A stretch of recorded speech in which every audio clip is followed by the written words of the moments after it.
चलिए, इस बार जब आप राजमहल लेकर आ रही हैं, थोड़ा सा सीरियल के बारे में बताएं, क्या सोच है, क्या कहानी है? तो सोच बड़ी सिंपल सी सोच थी। जब पवन जी ने मुझे नानी दादी की कहानी सुनाई कि उनकी दादी की कहानी जो बचपन में उन्हें सुनाती थी, तो मुझे लगा कितना प्यारा स्टोरी टेलिंग होता था कि बच्चे सुन के उस स्टोरी में ट्रैवल कर जाते थे, सो भी जाते थे, फिर नेक्स्ट डे वापस जुड़ जाते थे। तो कहीं ना कहीं सोच वही थी कि हम उस तरह की कहानी, वो चाइल्डहुड मेमोरीज को लोगों के बीच ला पाए, और वही कोशिश की है इस शो से। और ये जो कास्ट चूज की है, स्पेशली एक डाकिनी वाला जो कॉन्सेप्ट लेकर आई है, वो थोड़ा उस बारे में बताइए। अभी तक बहुत नाग नागिन देख लिया जी। हमने, विश्वकन्या जैसी चीज भी देख ली, अभी जी। डाकिनी नया नया तो नहीं है, लेकिन क्या टेलीविजन मैं आपको बताऊं कि आप बिलीव नहीं करेंगी, बट मुझे पवन जी ने अपने स्मॉल, जो उनके इनका गांव था, उनका विलेज, जो उन्होंने मुझे कहानी सुनाई और एक डाकिनी की स्टोरी बताई जो उनके टाउन में जो रियल थी, आप बिलीव नहीं करेंगी, मुझे इतनी इंटरेस्टिंग लगी। और मैं इस बात को मानती हूँ कि जैसा बहुत राइटली कहते हैं कि अगर अच्छाई है तो बुराई भी है, और इस तरह की चीजें हैं। अब ये हमारे ऊपर है, बिकॉज हम इंडस्ट्री में है, हमारे हमारे एंटरटेनमेंट इंडस्ट्री से हम किस तरह से स्टोरी टेलिंग में डालें। तो कहीं ना कहीं ये एक प्रोसेस था, मैंने जैसा बताया आपको कहानी की शुरुआत में। और डाकिनी अपने आप में बड़ा इंटरेस्टिंग कॉन्सेप्ट है, जो मैंने आपको बताया कि मैंने रियल स्टोरीज जब सुनी उनकी, तो मुझे लगा बिल्कुल इसके किरदार के आसपास हमें जाना चाहिए, और कुछ ऐसी ही इंट्रीग एक कहानी अगर हम इसके इर्द गिर्द बुने तो बहुत इंटरेस्टिंग होगा। और कहीं ना कहीं वो एक बहुत बड़ी वजह थी किरदार को बनाने की, वो स्टोरी, वो रियल एक इंसिडेंट उनकी जो उनके विलेज में हुआ। रश्मि जी, आपका नाम सीरियल्स में भी बहुत मशहूर है, पिंक की वजह से, मतलब बहुत सारी जगह पे मशहूर हो जाता है, लेकिन ऐसा कौन सा एक पहला आपका प्रोडक्शन हाउस की तरफ से रहा है जो आपको बहुत करीबी रहा है? हर चीज करीबी होती है, लेकिन किसी से कुछ खास लगाव हो जाता है, ऐसा शेयर करें। देखिए, ये तो कहना एक्चुअली बहुत मुश्किल है, बट मैं ये बहुत मतलब एक इमोशनल सा जवाब दूंगी कि कभी भी आपके कंपनी का जो फाउंडेशन एक होता है, जो पहली शुरुआत हमेशा होती है, वो हमेशा खास रह जाती है।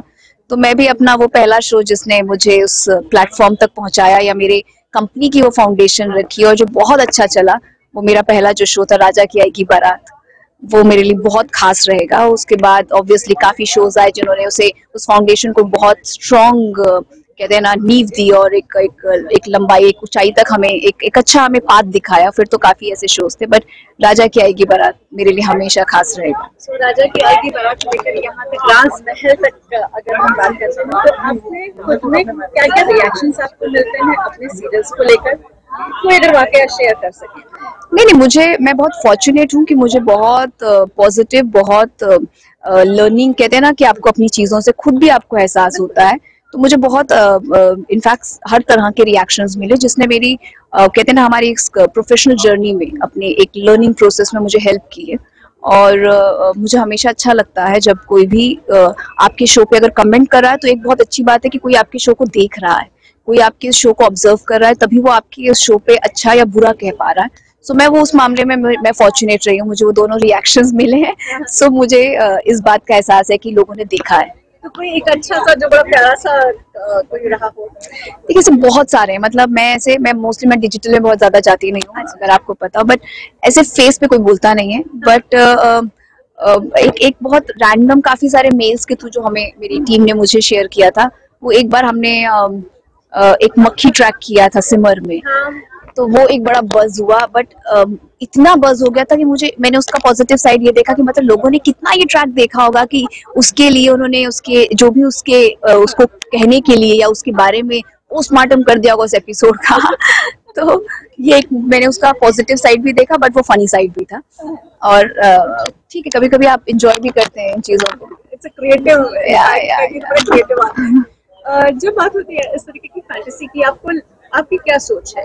टेलीविजन पे फैंटेसी ऐसा नहीं है पहले नहीं आती थी, सिर्फ जनरेशन चेंज हुई है, स्टोरी टेलिंग चेंज हुई है जी। लेकिन फैंटेसी में आपको लगता है और भी कुछ चीजें ऐसा है जो आप इंक्लूड करना चाहती हैं, या ओवरऑल टेलीविजन की इंडस्ट्री में इंक्लूड की जा सके? जी देखिए, राजमहल में वो मैंने कोशिश की है टेक्निकली भी और स्टोरी टेलिंग में भी, कि हम फैंटेसी जो मैंने भी की है, मैं उससे अपने आप को एक अलग जोन पे कह सकूं, जोन से ज्यादा एक स्टेप अप कह सकूं। क्योंकि आप जब खुद भी उस तरह के शोज में कर रहे हो, तो आपके लिए भी एक चैलेंज होता है कि आप अपने काम से भी उससे एक नॉच बोलो कि हाँ, मेरी लर्निंग का ये एक और पार्ट रहा। तो मैं राजमहल में वो कह सकती हूँ technically as well as story telling wise. और डेफिनेटली हमने जिस तरह से कहानी को वीव करने की कोशिश की, मैंने आपको पहले बोला कि इसका नरेटिव है ही बहुत डिफरेंट, क्योंकि आपको चाइल्डहुड मेमोरीज में ले जाता है। ये बहुत बनावटी कहानी नहीं है ऑनेस्टली। ये बहुत आपको लगेगा कि ये मैंने भी सुनी है, मैं भी सुनती थी, अच्छा अब मैं देख रही हूँ। बस मैं अगर आपको यही कहूँ 2 शब्दों में, तो आप जो सुनती थी आज वो आप देखेंगी। Thank you so much.